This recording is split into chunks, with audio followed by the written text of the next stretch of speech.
నగర ప్రతిష్టను దెబ్బతీయడం, ప్రతి సంఘటనను రాజకీయ లబ్ధికి వాడుకోవడం, అసత్య ప్రచారాలతో ప్రజలను తప్పుదోవ పట్టించడం వైఎస్ఆర్ కాంగ్రెస్ పార్టీ ప్రధాన ఎజెండాగా మారిందని రాజమహేంద్రవరం సిటీ ఎమ్మెల్యే ఆదిరెడ్డి శ్రీనివాస్ తీవ్ర స్థాయిలో విరుచుకుపడ్డారు.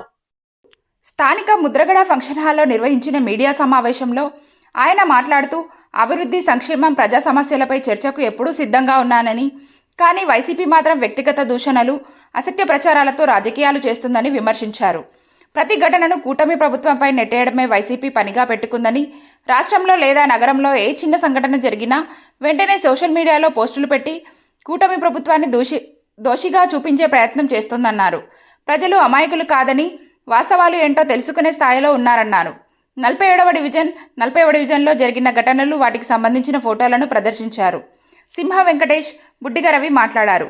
తాను ఆదిరెడ్డి కుటుంబం వెన్నంటే ఉంటామని స్పష్టం చేశారు.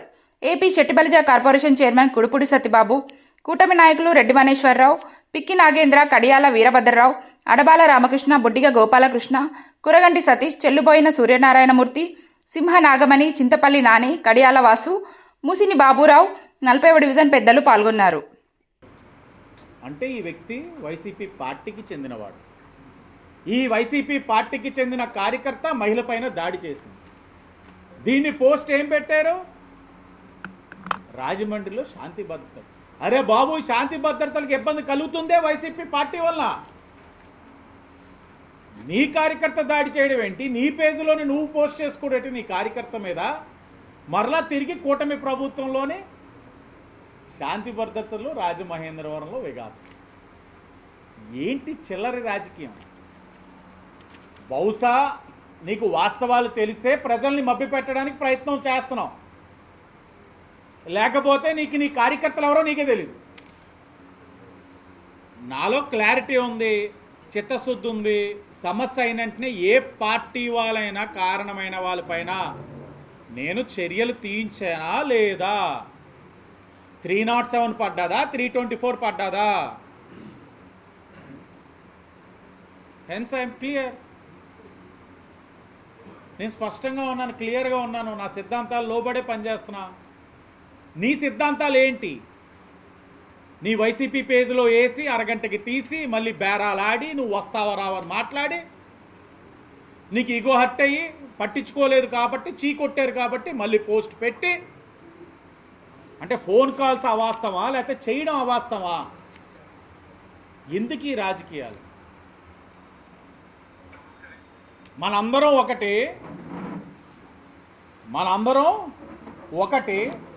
మనం ఏకం కావాలి. దేనికోసం ఏకం కావాలి? ఏ రాజకీయాలు చేస్తున్నావు నువ్వు?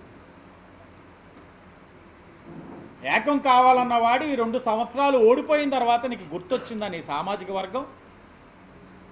ఏకం కావాలన్నవాడు నువ్వు 5 సంవత్సరాలు అధికారంలో ఉన్నప్పుడు దొమ్మేటి వెంకటరెడ్డి గారి విగ్రహం పెట్టాలన్న జ్ఞానం నీకు లేదా అని అడుగుతున్నా. నీ జాతి పెద్ద. ఏకం కావాలన్నప్పుడు గోదావరి గట్టు మీద రేలంగి గారి విగ్రహానికి ఎందుకు అడ్డుపడ్డావు? కూటమి వచ్చిన తర్వాత కాదా రేలంగి గారి విగ్రహం గోదావరి గట్టు మీద ఓపెన్ చేసుకున్నాం? కూటమి వచ్చిన తర్వాత కాదా లాలా చెరువులో దొమ్మేటి వెంకటరెడ్డి గారి విగ్రహాన్ని ఆవిష్కరించుకున్నాం? అధికారికంగా ఈరోజు ప్రభుత్వంచే జయంతి వేడుకలు చేసుకున్నాం. ఆ కార్యక్రమం నా శెట్టిబల్జ గౌడ సోదరులు చేసుకున్న ఒక బీసీ బిడ్డగా జయంతి కార్యక్రమం అధికారికంగా చేసే దాంట్లో నా పాత్ర ఉంది, నా కృషి ఉంది. పక్కనే ఉన్న కార్పొరేషన్ చైర్మన్, ఆయనకు తెలుసు నేనేం కృషి చేశాను. ఆయన మాట కూడా వినొచ్చు. చిత్తశుద్ధి ఉంది కాబట్టే రాష్ట్ర శెట్టిబల్జ కార్పొరేషన్ చైర్మన్